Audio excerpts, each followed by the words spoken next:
एही गाँ को एपर्यंत कलिजुग छुई नहीं। सत्य त्रेतया द्वापर परे कलिजुग आसी नहीं।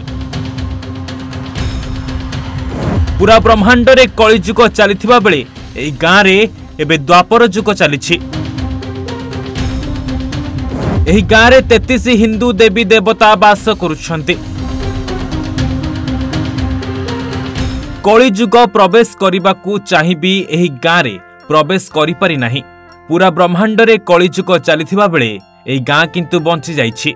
एबे भी एही गाँ रे वास करुछन्ति 33 हिंदू देवादेवी। हाँ आज्ञा, आमे समस्ते जानिछि चारिटी जुग मध्यरु एबे कलिजुग चलिछि, किंतु एमिति गोटे गाँ रहिछि जे गाँ को द्वापर जुग परे कलिजुग स्पर्श करि पारि नाही।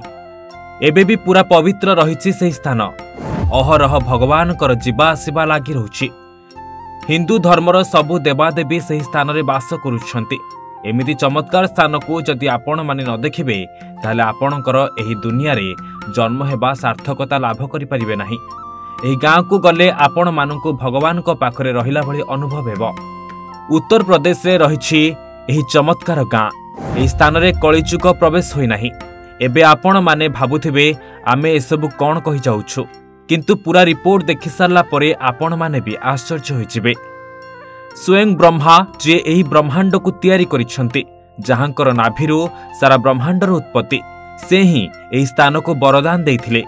एही स्थान कलिजुगर प्रभाव मुक्त रहिबो बोली आशीर्वाद करिथिले। तेबे एही स्थान को दर्शन करिबा बिना चारि धामर यात्रा अधूरा रहि जाय। जदि देखिबा एही गाँ रे 88,000 मुनि ऋषि माने तपस्या करिथिले। आमे कहूछु नैमिषारण्य धाम विषय रे, जहा सीतापुर जिले में अवस्थित। यार वर्णना वेद ठारू आरंभ करी प्रतिटी हिंदू ग्रंथ रे करा जाइछि। एहिठारे व्यास गदी रे बसी प्रथम थर सत्यनारायण को कथा लिखिथिले।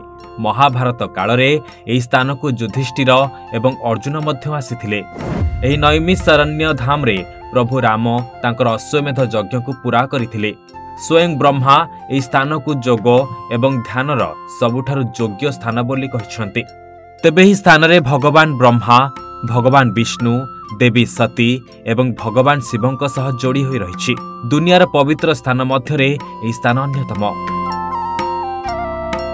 Bureau report, Odisha Bhaskar.